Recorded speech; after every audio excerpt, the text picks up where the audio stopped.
ആലപ്പുഴയിൽ വാർത്തകൾ സംഭവിച്ചുകൊണ്ടേയിരിക്കുകയാണ്. ജി സുധാകരന്റെ ഓഫീസിലേക്ക് CPM പ്രതിഷേധ പ്രകടനം നടത്തുകയാണ്. ഇപ്പോൾ ജി സുധാകരനെതിരെ എച്ച്സലാം അഴിമതി ആരോപണം ഉയർത്തിയിരുന്നു. 2021 തെരഞ്ഞെടുപ്പ് ഫണ്ട് അദ്ദേഹം വാങ്ങിച്ചു, മത്സരിക്കാതെ തന്നെ, സ്ഥാനാർത്ഥിയായി മത്സരിക്കാതെ തന്നെ അദ്ദേഹം വാങ്ങി, എച്ച്സലാം മത്സരിക്കുന്ന സമയത്ത് വാങ്ങി എന്നുള്ള ഗുരുതര ആരോപണം എച്ച്സലാം ഉയർത്തിയിരുന്നു. അതിനുശേഷം വിവിധ അദ്ദേഹത്തിന്റെ ഓഫീസിലേക്ക് പ്രതിഷേധ പ്രകടനം. തത്സമയ ദൃശ്യങ്ങളിലേക്ക്.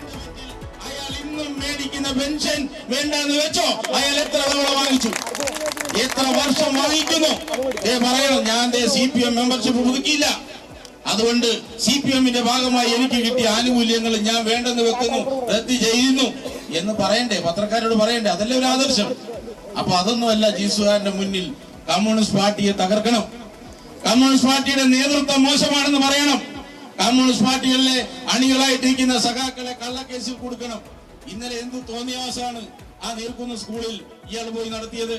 ഇയാളൊരു MLA ആണോ? ഇയാളൊരു MLA പോട്ടെ, ഇയാളൊരു സാധാരണ ഒരു രാഷ്ട്രീയ പ്രവർത്തകന്റെ മാന്യത ഇയാൾ കാണിച്ചോ?